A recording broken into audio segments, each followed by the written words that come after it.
أعوذ بالله من الشيطان الرجيم بسم الله الرحمن الرحيم அஸ்ஸலாமு அலைக்கும் வரஹ்மத்துல்லாஹி வரகாத்துஹு. உஸ்வத்துன் ஹசனா இஸ்லாமிய மகளிர் கல்லூரியில் பேராசிரியராக பணிபுரியக்கூடிய ஆலிமா முர்ஷிதா உங்களுடன் 5 நிமிட மதரசாவிலிருந்து ஒரு சிறிய தகவலை பகிர்ந்து கொள்கிறேன். ஆரம்பமாக இஸ்லாமிய வரலாறு. அன்னலாரின் உயர் பண்புகள். அல்லாஹாலா நபியவர்களுக்கு மிக உன்னதமான உயரிய பண்புகளை வழங்கியிருந்தான். மன்னித்தல், அன்பு செலுத்துதல், பகைவருக்கும் கருணை காட்டுதல், மக்களிடம் மென்மையாக நடந்து கொள்ளுதல் ஆகியவற்றில் முழுமையாக முன்மாதிரியாக திகழ்ந்தார்கள். இதை பற்றி குர்ஆனில் நிச்சயமாக தாங்கள் உயர் குணத்திற்குரியவர் என்று அல்லாஹாலா குறிப்பிடுகிறான். அன்னை ஆயிஷா ரலியல்லாஹு அன்ஹா அவர்களிடம் அன்னலாரின் குணம் பற்றி ஒருவர் வினவியதற்கு குர்ஆனே அன்னலாரின் வாழ்க்கையாக இருந்தது. ஒரு முறை அன்னலார் நடந்து சென்று கொண்டிருந்த போது ஒரு காட்டு அரபி அன்னலாரின் கழுத்தில் கிடந்த போர்வையை பிடித்து தழும்பு உண்டாகும் அளவுக்கு வேகமாக இழுத்தார். மேலும் கடுமையான வார்த்தைகளால் அன்னலாரை நோக்கி, ஏ முஹம்மதே, அல்லாஹ் உமக்கு தந்துள்ள பொருளில் எனக்கு கொஞ்சம் தர உத்தரவிடுங்கள் என்றார். இந்த அளவுக்கு மோசமாக நடந்து கொண்டவரை கொஞ்சமும் கழிந்து கொள்ளாமல் திரும்பி பார்த்து புன்னகை பூத்திட அவருக்கு ஏதாவது கொடுத்தெடுப்புங்கள் என பணித்தார்கள். இதுவே அன்னலாரின் அன்பின் நிலையாகும். இந்த உயரிய பண்புகள் தான் அன்னலாரின் மார்க்க பணியை அகிலமெல்லாம் பரப்பியது. கொடுமைகளையும் கொலை புரிவதையுமே பொழுதுபோக்காக கொண்டிருந்த சமுதாயத்தாரை நீதி, நேர்மை, நேசம், சகோதரத்துவம் ஆகியவற்றின் சிகரமாக சிறந்த உம்மத்தாக மாற்றியது. இரண்டாவதாக அல்லாஹ்வின் ஆற்றல். எறும்பு புற்று. ஒரு சிறிய படைப்பாகிய எறும்பை கவனியுங்கள்.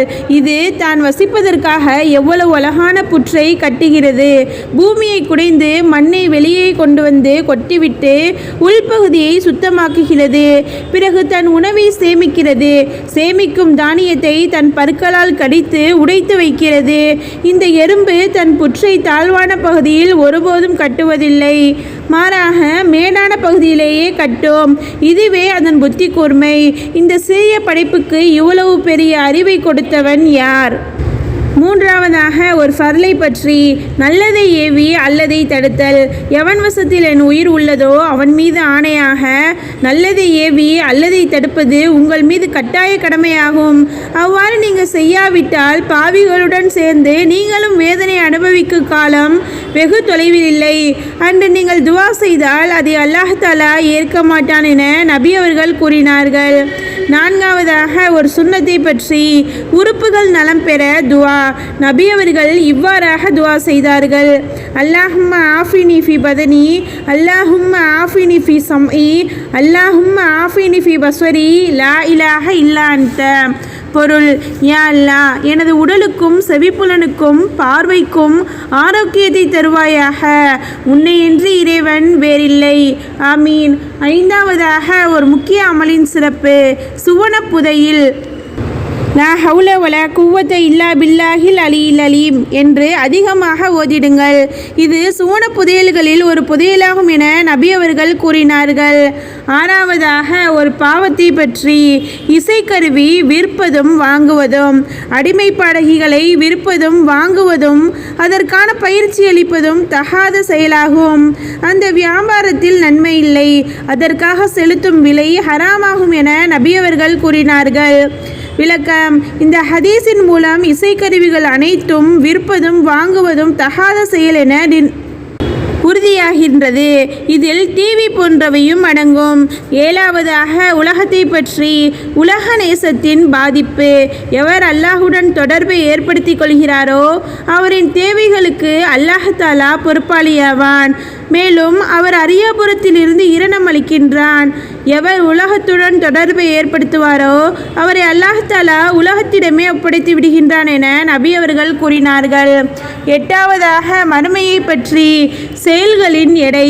அல்லாஹாலா கூறுகிறான், எவருடைய நன்மையின் எடை கனத்ததோ அவர் திருப்தி பொருந்திய வாழ்வில் இருப்பார்.